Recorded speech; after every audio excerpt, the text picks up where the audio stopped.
It's like a Saturday afternoon.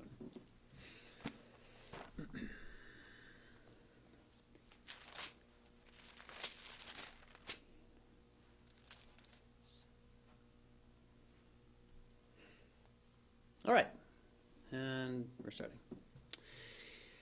And we'll be hearing today from the Gospel of John, chapter 19, chapter 19, verses 25 through 27.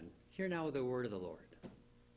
Meanwhile, standing near the cross of Jesus were his mother and his mother's sister, Mary, the wife of Clopas, and Mary Magdalene. When Jesus saw his mother and the disciple whom he loved standing beside her, he said to his mother, "Woman, here is your son." Then he said to the disciple, "Here is your mother." And from that hour, the disciple took her into his own home. The word of the Lord. Thanks be to God. Will you join me in prayer?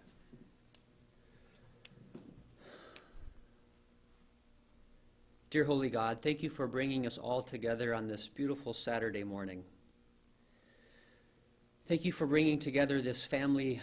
Thank you for bringing these two people together in marriage. Thank you for showing us how many people can come together in many different ways. Amen. How many times have you heard the story that I just read? Of course, this is the Easter story. This is Jesus' crucifixion, and how many times have we hit that part where Jesus says to the disciple and to his mother, "Here is your mother, and here is your son." Many times. And how many times have we just run past that section right there? And I'm going to be the first to raise my hand to say, I never really quite understood that section until just this past Easter. In that moment, Jesus creates a family. The disciple, and not just any disciple. This is the special disciple. This is the one whom Jesus loved. This is the beloved disciple. Is told by Jesus, "This woman, my mother, is now your mother." Not your mother by birth. I want you to think of her as your mother, though. Jesus is not asking that the disciple forget his own mother, that the disciple obviously has. He is not asking that he replace his own mother with Mary. He asks that he add Mary into his family as a woman to be loved and cared for. Jesus begins this new creation by first, of course, turning to Mary, his own mother, and saying, I'm going to paraphrase this, "Now that I will soon be gone, here is someone I want you to love as much as you loved me. Here is your son." And recall, of course, that Mary still has a husband. She still has sons and daughters. We are told specifically of Jesus' brothers, James and Judas. Now, there is some scholarly debate about whether or not Joseph has died, but we don't really know. There's also some scholarly debate as to whether or not these were actually siblings from both Joseph and Mary, or whether they were cousins or previous children from Joseph's other. So those are all up for scholarly debate. But scholars do hold the view that after Jesus' birth, Mary and Joseph had children and daughters. So Jesus is not erasing the motherhood of Mary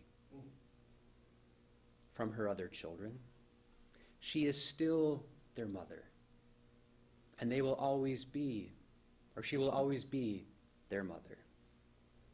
Yet what Jesus is doing is Jesus is expanding what it means to be a mother to someone else's child. Jesus is expanding what it means to be a child to whom someone is not your birth parent. as in everything else that Jesus does throughout his entire human life, throughout his entire earthly ministry here on this planet, Jesus recreates and reconnects people. Jesus brings people together in new ways and in new relationships. Do you remember when Jesus first met Simon Peter and Andrew? What they were doing? They were fishing. They were fishermen by trade. It's their occupation. Jesus adapts their occupation so that they will now fish for people. Jesus also adapts Levitical law so that we no longer simply love our neighbor and hate our enemy.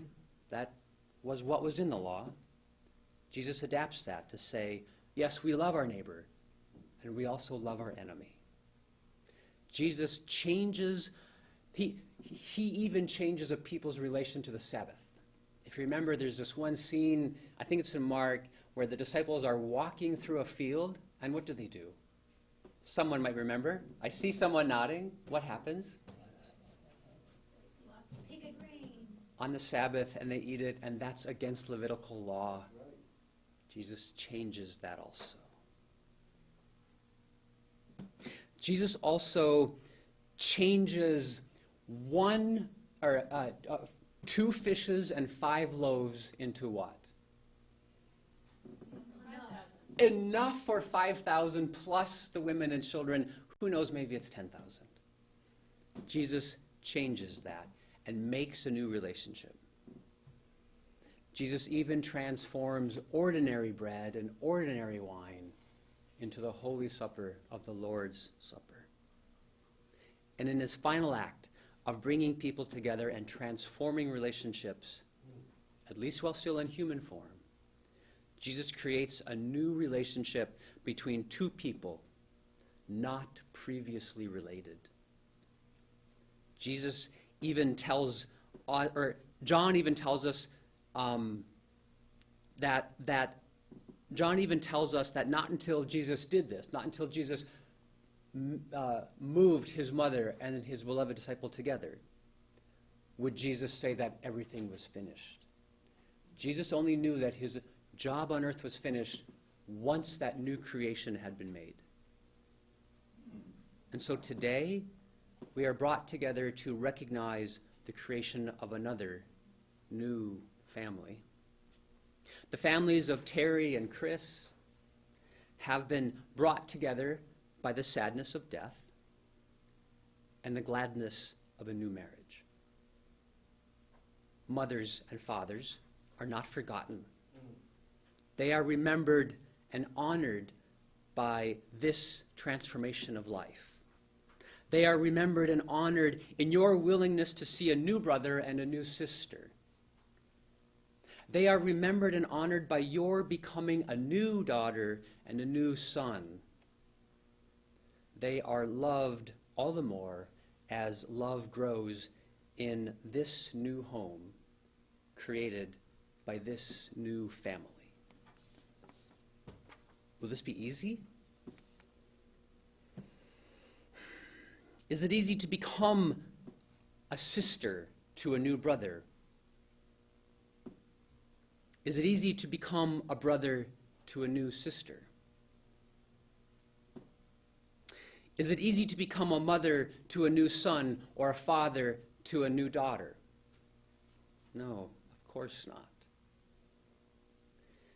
And when we look back at the relationship between Jesus' family, including his mother Mary and the disciple who Jesus loved, what do we find?